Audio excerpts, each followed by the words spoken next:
Corruption को लेकर सचिन पायलट अपनी ही सरकार को घेर रहे हैं और इसी बीच उन्हीं के ही गुट के विधायक चाकसू से आने वाले वेद प्रकाश सोलंकी के खिलाफ एफआईआर हो जाती है। एक महिला ने विधायक पर जमीन हड़पने का आरोप लगाया है। इसको लेकर हमारे साथ खुद चाकसू विधायक वेद प्रकाश सोलंकी जी मौजूद है।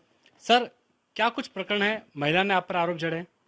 देखिए, जब से कल परसों से यात्रा आ रही थी तभी से लग रहा था कि कुछ ना कुछ ऐसा होगा, यात्रा की सफलता नहीं हो और इस तरह के मुकदमे कराकर जो सरकार डराने का काम कर रही है उससे डरने वाले नहीं हम लोग। बिना किसी जांच के, बिना किसी उसके एफआईआर दर्ज हो जाती है। और कौन लोग दर्ज कराने वाले हैं, उनके फोन आज बंद आ रहे हैं। रजिस्ट्री कराई है मैंने, मेरे नाम से रजिस्ट्री कराई है, मैंने जमीन खरीदी है। पूछते नहीं, पैसा मेरे फादर का पैसा है, एक नंबर का पैसा है, अकाउंट में पैसा पड़ा हुआ है, चेक उस महिला ने लगाई नहीं है।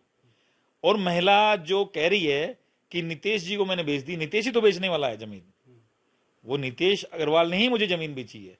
नितेश अग्रवाल ही उस महिला को लेके आया। उस महिला के नाम से जो जमीन है वो नितेश अग्रवाल की है और वो महिला कह रही है मैंने उनको बेची है। तो ये कहीं ना कहीं साजिश है कि इस साजिश के तहत ये काम किए जा रहे हैं। मैं कहना चाहूंगा कि जितनी जो एजेंसी है, बड़ी से बड़ी एजेंसी, उनसे जांच कराई जाए और दूध का दूध पानी का पानी किया जाए। इसमें सिर्फ बदनामी हो सकती है, ये लोग बदनामी करवा सकते हैं, उससे तक कुछ नहीं कर सकते हैं। अभी आपको सारी चीज बताई, उन्होंने कहा कि भाई मेरे से धोखे से करा ली, बुला के करा ली। ये एग्रीमेंट है 3 महीने पहले का, ये उसके साइन है, अंगूठा है, सब चीजें उसकी हैं, खुद की हैं। उसके फोटोग्राफ्स मैं आपको बता देता हूं, परिवार के साथ आई है, उसके पति के साथ आई है, वो नितेश अग्रवाल खुद है, खुद के साइन है। तो ये चीजें कहां से हो गई? अब किसने कराई है, कौन है इसके पीछे, इसके जांच का विषय है। जांच का विषय ये नहीं है कि जमीन हड़पी है।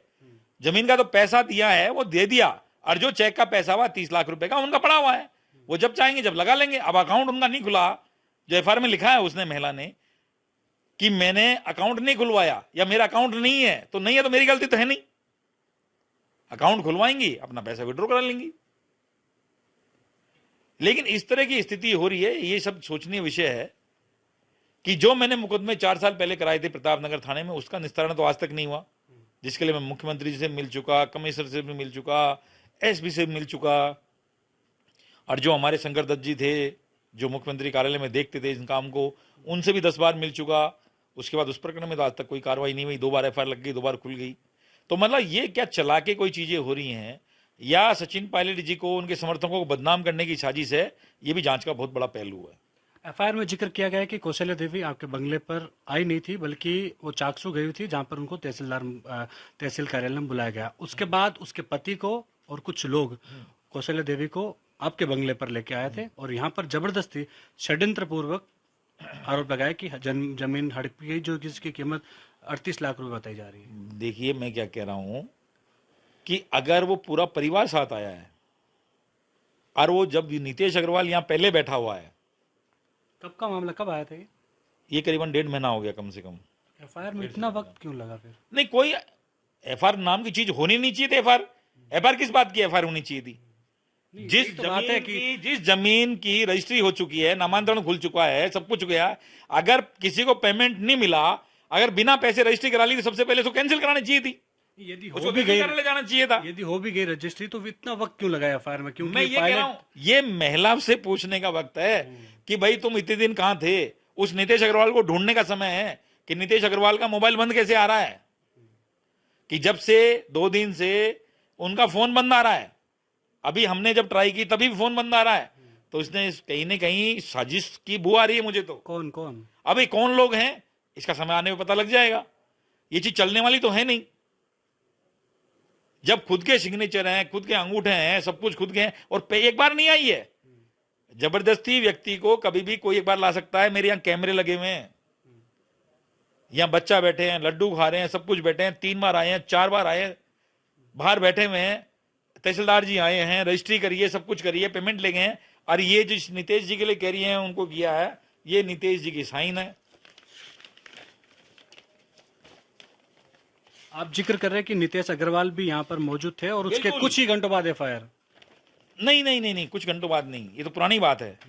ये 29/1 को पेमेंट लेके गया है नीतीश, ये रहा, जिसके लिए महिला कह रही है मैंने उसको जमीन बेच दी, वही ले जाने वाला है, वही बेचने वाला है, सब कुछ करने वाला वही है व्यक्ति। मतलब पायलट गुट को निशाने पर लिया जा रहा है, जो उनके जितने भी करीबी विधायक है उनको एक एक करके। हमारे को कितने भी निशाने पे ले ले, हमारा निशाना एक रहेगा, सचिन पायलट। ऐसे कितने भी निशाने आ जाए, हमारा निशाना चूकने वाला नहीं है। पायलट साहब के साथ थे, रहेंगे और आगे भी रहेंगे, और जिधर भी जाएंगे, जैसे भी जाएंगे, उनके साथ में कंधे से कंधे मिलाकर उनके साथ में चलेंगे। ऐसी चीजें आती रहती हैं, जाती रहती हैं, ऐसे 10 मुकदमे भी लग जाएंगे तो भी पायलट साहब को छोड़ने वाले नहीं है। मतलब कहीं ना कहीं डगमगाने की साजिश की जा रही है कि कैसे भी करके वेद प्रकाश सोलंकी, जो कि स्तंभ कहा जाता है पायलट गुट के राइट हैंड। मैं क्या कह रहा हूं, कहने का मेरा यही मकसद है कि अच्छी चीज तो लाओ यार, कुछ तो मजबूत लाओ। इतने सालों काम किया अशोक गहलोत जी से कम उनसे तो मेरे को ऐसी उम्मीद नहीं है कि ऐसे काम वो करवा सकते हैं, मुझे तो नहीं है। अगर कोई प्रकरण भी बनाना है तो मजबूत बनाओ, कागजों में बनाओ, तथ्यों पे बनवाओ। ये सिर्फ बदनाम करवा सकते हो, अखबार में छपवा सकते हो, झूठे मुकदमे लगवा सकते हो, आज तो ये मुकदमा लगाया कल दूसरे मुकदमे लगवा सकते हो, उससे कोई फर्क नहीं पड़ने वाला नहीं है। लेकिन सबसे पहले देखते हैं कि ये अग्रवाल कौन है, महिला कौन है, कब जमीन बेची हुई है। तो सबसे पहले कहते हैं कि भाई अगर आपने रजिस्ट्री अगर गलत हो गई है तो रजिस्ट्री कैंसिल कराओ, पैसा नहीं मिला तो। सीधे एफआईआर हो रही है, तो कहीं ना कहीं से ये चीजें आ रही है ना सामने। मतलब किसी के इशारे के बिना तो एफआईआर मुमकिन नहीं थी। हमारी एफआईआर दर्ज नहीं होती, हमारे कार्यकर्ताओं की एफआईआर दर्ज नहीं हो रही। मैं 4 एफआईआर आपको बता दूं कि दर्ज नहीं हो रही, आज तक पेंडिंग पड़ी हुई है। आप पिछली बार प्रेस कॉन्फ्रेंस करके बताया भी था आपने। फिर तो ये चीजें, तो जब ऐसी एफआईआर हो रही हैं तो बिना किसी की संरक्षण तो हो नहीं सकती, बिना किसी से पूछ के हो नहीं सकती। आपने नाम लेकर कह भी दिया है। देखिए, मैं नाम लेके कहला लो, बिना नाम लेके कहला लो, लेकिन मैंने कहना चाहता हूं कि जो स्थिति जो पहले थी वो स्थितियां अब नहीं है। अशोक गहलोत जी बहुत सरल सुबह व्यक्ति थे, गांधीवादी थे, सब कुछ थे, सारी चीजें थी। लेकिन क्या तो हो सकता है परिस्थिति ने उनको बदल दिया हो, या समय का ऐसा चक्र चल गया हो कि जिससे उनका उनकी जो कहते थे ना, उनकी एक तरह से उनकी नेचर मान लो, स्टाइल मान लो, उनकी जादूगरी मान लो, कुछ भी मान लो, लेकिन ये नहीं थी जो अभी हो रही है। ये चीजें कभी नहीं थी। और जो व्यक्ति खुद के स्टाइल से, मैं आज पायलट बनने की कोशिश करूं, उनके स्टाइल पे चलने की कोशिश करूं, तो मैं सफल नहीं होऊंगा। जो उनकी जो इमेज थी, गांधीवादी इमेज थी, वो बहुत ज्यादा अच्छी थी, लोग पसंद करते थे। लेकिन जो इन सालों में हुआ है, 2-3 साल के अंदर जो बदलाव हुआ है, उसको राजस्थान की जनता ने कितना पसंद किया कितना नहीं किया समय बताएगा। लेकिन वो पहले वाली छवि उनकी बहुत अच्छी थी। हर बात की जाती है कि जब भी आला कमान का कोई प्रभारी या सह प्रभारी और यहाँ पर आता है तो बात रखी जाती है, विधायकों की जो समस्या है वो रखी जाती है। आप भी इस बात को रखेंगे एक बार? नहीं, पहले भी कई बातों को रख चुके हैं। मैं तो पहले बातों को रख चुका। मैंने अभी आपको बताया तो था सारी चीजें कि हम उनके पास रख के आए थे, सारी बातें रख के आए थे, मुख्यमंत्री जी के सामने रख के आए थे। जबकि मुख्यमंत्री जी ने मेरे से खुद ने कहा कि भाई आप लोग को एकदम चल जाए, अकेले मिलना है। तो मैंने कहा अकेले में नहीं मिलना, जो भी बात कहनी है आपके सामने कहेंगे, सच्चाई कहेंगे। पीछे से बात वो करते हैं जो चुगली करते हैं, जो गलत बात बोल सकते हैं। अगर सच्चाई होती है तो आदमी को सामने बोलना चाहिए, जिसे पता लगे कि सच कह रहा है झूठ कह रहा है। तो जो बातें हमने कही वो सच्चाई कही और हमारी बात को एग्री किया उस समय। लेकिन जो बातें कही उनका निस्तारण नहीं हुआ। हमने चाहे ST/ST की बातें कही हो, चाहे ST/ST का जो हमारा महाकुंभ हुआ था, उनके लोगों को अभी तक नहीं बुला गया, उसकी बातें कही हो, ये प्रभारी जी के सामने हुई। चाहे अधिकारी कर्मचारी लगाने की बात थी, उनकी लिस्ट भी पूरी पकड़ाई गई, तो उसके बाद भी निस्तारण नहीं हुआ। प्रभारी जी के सामने होते हुए उसका निस्तारण नहीं हुआ, तो अपनी बात को, अपनी व्यथा को हम कहां बताएंगे? उसके बाद में एक बार दोबारा से मिलेंगे तो जरूर बताएंगे। तभी पायलट साहब कहते हैं कि वैद जी थोड़े भावुक है। नहीं, पायलट साहब कह रहे हैं भावुक नहीं है। देखो, हमने काम किया है, कोई उठ के तो आगे नहीं गए कि किसी को टिकट दे दिया हो, 2 साल पहले आके चले गए हों। हमने सालों इस कांग्रेस को दिए हैं। व्यक्ति आता है 18 के बाद आता है, 20 के बाद आता है। मैं 15 साल से कांग्रेस का काम कर रहा हूं। जब 15 साल का था, यानी मेरी 47 साल उम्र हो गई, तो मेरे अगाऊ पता लग लीजिए कांग्रेस में कितना काम किया है। जितने रुपए का आरोप प्रत्यारोप ये लगा रहे हैं उतने के तो झंडे पोस्टर बनवा चुका मैं। इसलिए मैंने कहा था कि मैंने मुख्यमंत्री जी की मैं हिसाब दे सकता हूं, हम आ सकते हैं, बात कर सकते हैं, हम हमसे बता दीजिए, हमसे पूछ लीजिए, हम बता देंगे सब चीजें। यदि पार्टी में इस तरह की साजिश होने लगी तो फिर कैसे कांग्रेस का भविष्य आगे में राजस्थान में फिर तो देखिए अब ये तो वो जाने, लेकिन मैं तो इतना ही कह सकता हूं कि ऐसी छोटी छोटी जो घटनाएं होंगी उससे पार्टी ही कमजोर होंगी। बिना सोचे समझे अखबार में आप निकलवा रहे हो, बिना सोचे समझे एफआईआर दर्ज करवा रहे हो, सच्चाई का पता नहीं लगवा रहे हो, तो इससे क्या कांग्रेस मजबूत होगी?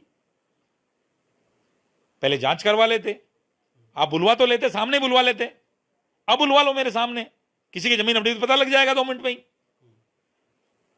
जो छप गया वो वापस नहीं हो सकता, जो टीवी में चल गया वो वापस नहीं आ सकता। इसके लिए गहनता से जाना पड़ेगा। आपसे भी मांग करता हूं कि आपके चैनल ने हमेशा तथ्यों पे काम किया है, नीचे तक गए हैं, तथ्यों के ऊपर गए हैं और खोज के लेके आए हैं, क्योंकि इन लोगों ने तो आरोप बहुत सारे लगाए थे। मुझे ध्यान है उस समय कि आज तक चैनल को धन्यवाद देना चाहता हूं मैं कि जब इन लोगों ने जिला प्रमुख का आरोप लगाया था कि वेद सोलंकी बीजेपी कार्यकर्ताओं में चढ़े हुए हैं, तो उस समय आज तक ही लेके आया था चैनल कि ये मेरा कांग्रेस का चेयरमैन है, ये मेरा मंडी का चेयरमैन है, जिसपे सोलंकी जी चढ़े हुए हैं, ये कांग्रेस के कार्यकर्ता हैं। नहीं तो उन लोगों ने उस समय बदनाम कर दिया था। तो इसलिए तथ्यों पे आप लोग जाएंगे, अच्छाई से इसका विश्लेषण करेंगे और जो जिन लोगों ने आरोप लगाया है उनसे बात करेंगे तो आपको सच्चाई सारी पता लग जाएगी।